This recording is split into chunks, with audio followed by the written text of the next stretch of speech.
일자리를 잃는 근로자들이 크게 늘고 있고 일자리를 유지하고 있는 근로자들도 전국 최고 수준의 장시간 저임금으로 고통받고 있습니다. 김장철을 앞두고 배추값이 폭락해 농민들이 시름에 잠긴 가운데 배추 소비를 늘리고 어려운 이웃들을 위한 김장 나누기 행사가 대규모로 펼쳐졌습니다. 수천억 원대의 가짜 휘발유를 만들어 팔아온 일당이 경찰에 붙잡혔습니다. 요즘 높은 관심을 받고 있는 도시농업이 디자인이라는 날개를 달고 빠르게 확산되고 있습니다. 네, 여러분 안녕하십니까? 대구 경북 소식 전해드립니다. 우리 지역의 고용시장 상황이 아주 좋지 않습니다. 지역 산업이 중소기업 위주고 주력 업종마저 경기가 좋지 않아 일자리를 잃는 근로자들이 늘고 있습니다. 그나마 일자리를 유지하고 있는 근로자들도 전국 최고 수준의 장시간 노동을 하고 있습니다. 보도에 이태우 기자입니다. 대구 고용센터에는 일자리를 잃어서 실업급여를 새로 신청하거나 받으려는 사람들이 최근 눈에 띄게 늘었습니다. 일이 안 돌아버리니까 임금을 어떻게 해결을 못 하잖아요, 주인이. 결국은 부서지는 같은 경우가 되는 거죠.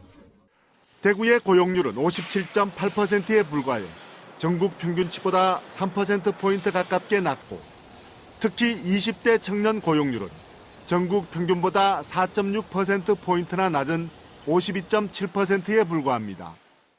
취업자 수를 보면 전국적으로는 매달 큰 폭으로 증가하고 있지만 대구는 지난 4월 이후 7개월 연속 계속 줄어들고 있는 상황입니다.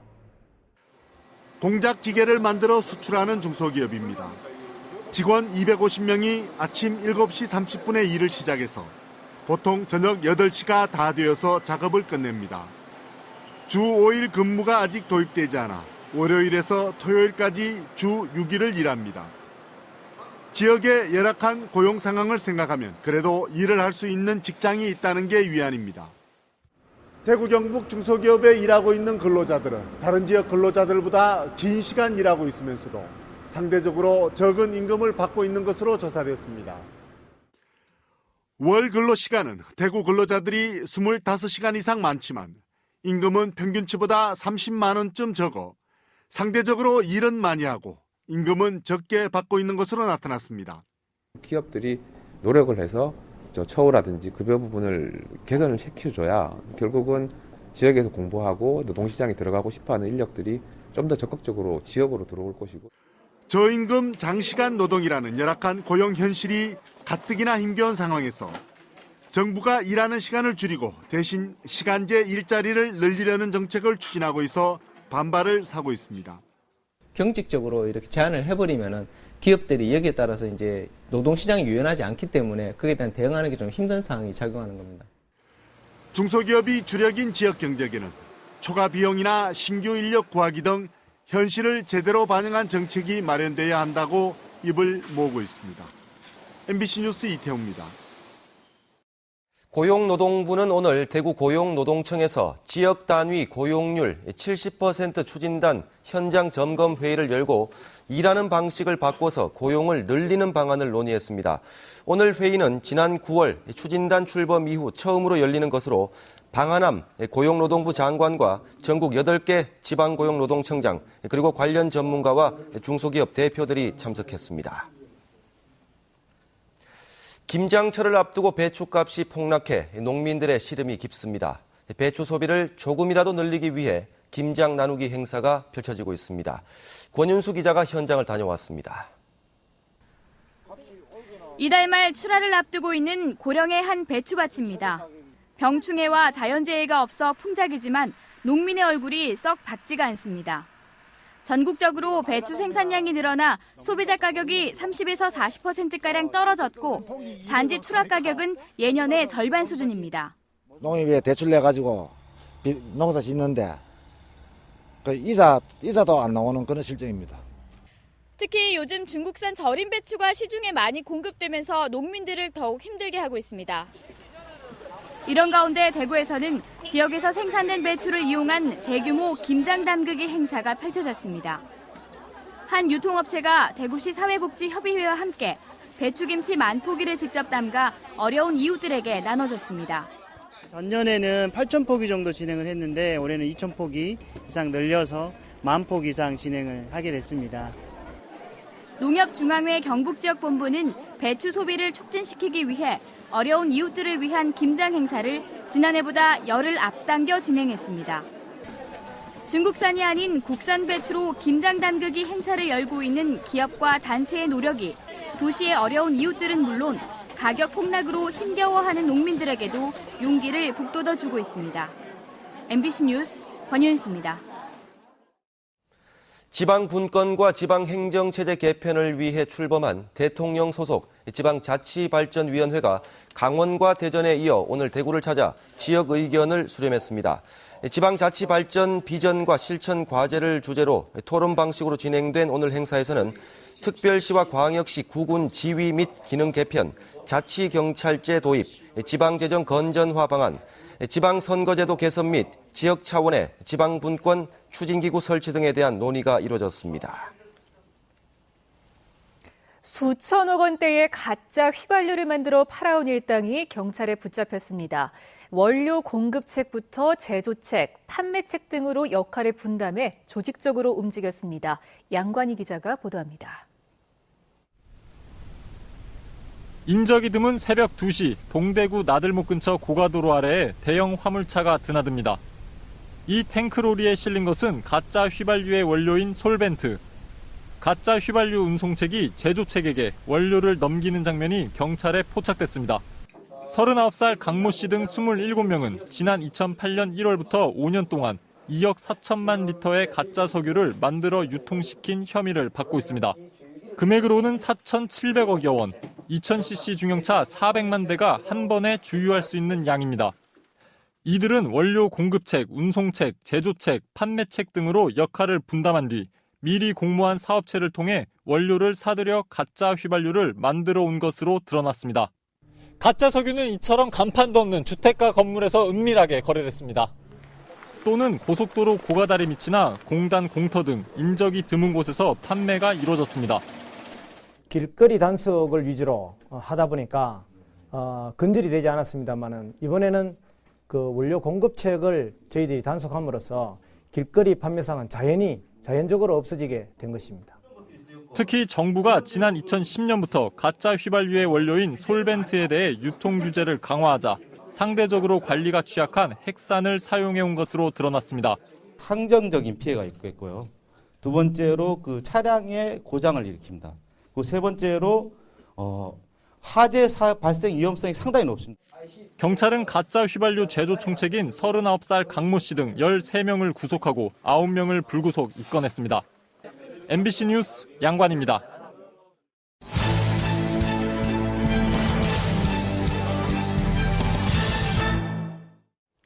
대구 디자인 위크를 맞아 준비한 기획 시리즈 디자인이 경쟁력이다 순서입니다.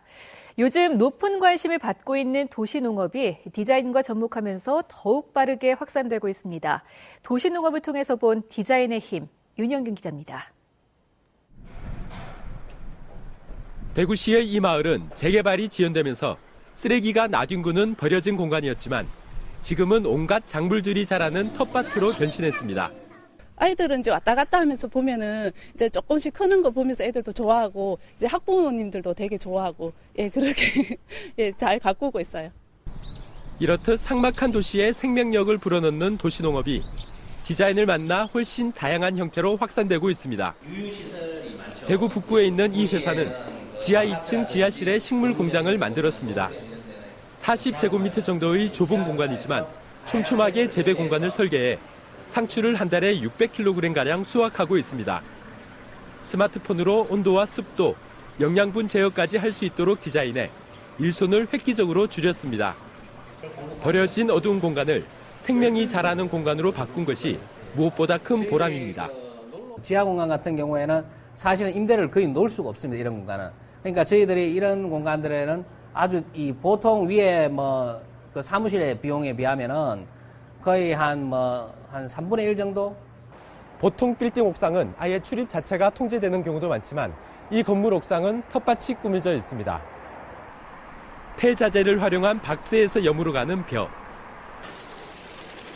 빗물을 받아 키우는 물고기의 배설물로 키우는 채소, 공사장 폐목재로 만든 작은 유리온실에서 자라는 미니 사과, 동물 배설물을 이용해 만든 매트에서 크는 허브. 모두 도시 목상에서 손쉽게 키우고 감상할 수 있도록 디자인한 결과물들입니다. 디자인은 단순히 외형만 개선하는 게 아니고요. 사람들이 사용하기 편리해야 되고, 그리고 컬러라든지 편리성 이런 것들을 다 고려를 해야 됩니다. 그렇기 때문에 도시농업에도 디자인이 접목을 해야. 도시농업과 디자인의 만남이 삭막한 도시를 푸른 생명의 공간으로 바꿔나가고 있습니다. MBC 뉴스 윤영균입니다. 대법원은 오늘 새누리당 심학봉 의원에 대한 상고심에서 벌금 300만 원을 선고한 원심을 깨고 사건을 대구 고등법원으로 돌려보냈습니다. 이에 따라 심 의원의 의원직 유지 여부는 파기환송심 결과에 따라 갈릴 전망입니다. 대법원은 인터넷 카페 신봉사는 회원들만 읽을 수 있도록 운영해 일반인에게 공개되지 않았고, 인터넷 카페에 선거에 관련된 글을 게시하는 행위는 선거운동의 일환으로 널리 허용되므로 공직선거법상 사조직이 구성됐다고 보기 어렵다고 밝혔습니다. 산 정상에 평야를 방불케 하는 밭이 새로 생긴 곳이 있습니다. 산 주인이 불법으로 개간한 건데 이 면적이 10,000제곱미터에 이릅니다. 홍석준 기자가 보도합니다. 차로 10여 분쯤 산을 오르자 난데없이 넓은 평야지대가 나옵니다. 탁 트인 풍광을 배경으로 우거진 산림 한가운데에 최근 개간한 듯한 밭이 잘 정돈돼 있습니다. 50m도 넘는 둘레에 석축까지 높인 대형 우물도 있고, 개간한 밭 주변으로는 감벌한 나무들이 쌓여 있습니다. 해발 350m 지점입니다. 이렇게 보시는 것처럼 산 정상부를 나무 한 그루 남기지 않고 모두 밀어버렸습니다. 그 면적이 약 3,000평, 1만 제곱미터를 넘습니다. 안동시 예안면의 이 산은 낙동강 보호를 위한 수변구역에 지정돼 기존 농지를 제외하고는 개발 행위가 전면 금지된 지역입니다. 30년 넘게 재산권 행사를 못해온 산주 정모 씨는 산지 전용 허가가 계속 불어대자 절차가 비교적 간단한 벌채 허가를 일단 받은 뒤 실제로는 산지 전용 수준의 공사를 벌인 겁니다. 담배나 꽃집 농사를 수십 년간 지어온 밭인데 이번에 좀 넓히려다가 문제가 된 것 같습니다. 수변 지역의 규제 완화 사안별로 절실히 필요하다고 생각합니다. 안동시 산림사법경찰은 산주 정모 씨를 불구속 입건하는 한편 불법 산지 전용으로 훼손된 정확한 산림 규모를 조사하고 있습니다. MBC 뉴스 홍석준입니다. 두 차례나 무산됐던 대구대학교 학교법인 영광학원의 이사회가 또 무산됐습니다. 영광학원 법인사무국은 오늘 오후 2시 대구 대명동 법인사무국에서 이사회를 열 계획이었지만 종전재단 측 이사 3명이 참석하지 않아 열지 못했습니다. 이에 따라 홍덕률 총장 후보자의 총장 임명과 개방이사 및 감사 선임권, 대구사이버대 총장 임명 및 특수학교 교장 임용에 관한 심의도 무산됐습니다. 경찰이 영천 컨트리클럽에 대해 압수수색을 했습니다. 서울 서초경찰서는 오늘 이 골프장 전 시행사 대표인 정모 씨가 당시 시공사인 대우건설을 상대로 문서 위조 등의 위법 사항이 있다고 고소를 해옴에 따라 압수수색을 했다고 밝혔습니다. 한편 영천 컨트리클럽은 오션힐스 골프앤리조트 주식회사가 인수하기로 하고 계약을 체결한 것으로 알려졌습니다. 도재영 대한전문건설협회 제10대 대구광역시회 회장이 취임식을 갖고 4년 임기를 시작했습니다. 상하수도 설비업체 주식회사 웅진기업 대표이사인 도재영 신임 회장은 발주 부서와의 협력을 강화해 관금 물량 수주를 확대하는 한편 업계 자율성 확보를 위해 하도급 관련 법령과 조례 개정을 위해 노력하겠다고 밝혔습니다. 제자를 성추행한 의혹을 받고 있는 베스트셀러 작가 겸 대구 모 중학교 교사가 직위 해제됐습니다. 학교 재단은 대구시 교육청이 해당 교사에 대해 중징계 통보를 해옴에 따라 징계 사안으로 판단해 학교장에게 징계를 요구했고 학교 측은 해당 교사를 직위 해제했습니다. 재단과 별도로 대구경찰청도 조만간 피해 여학생과 그 가족을 설득해 피해자 조사를 한 뒤 A씨를 피의자 신분으로 소환할 방침이라고 밝혔습니다. 음주 교통사고를 낸 뒤 피해 차량 운전자들을 폭행한 혐의를 받고 있는 주한 미군들을 수사하고 있는 대구 남부경찰서는 혈중 알코올 농도 0.174% 상태에서 운전을 한 23살 A 상병과 조수석에 타고 있던 B 상병이 심리적인 불안을 이유로 진술을 거부하다 조사를 연기해 줄 것을 요청해 6시간여 만에 귀가 조치했다고 밝혔습니다. 경찰은 미군 측 변호인과 출석 기일을 조정해 다시 조사할 예정이라고 밝혔습니다. 대구 동부경찰서는 66조 원 상당의 채권을 위조한 혐의로 50살 정모 씨와 위조된 화폐를 국내로 밀반입한 62살 이모 씨 등 6명을 구속하고 이를 유통시킨 5명을 불구속 입건했습니다. 경찰에 따르면 정모 씨 등 제조책 2명은 지난 5월 서울에서 1억 원권 산업금융채권 수천 장을 위조하고 62살 이모 씨는 지난 2008년 위조된 엔화와 달러, 수표 등 수백 장을 중국에서 밀반입해 8명에게 유통시킨 혐의를 받고 있습니다. 네, 대구 경북 소식이었습니다.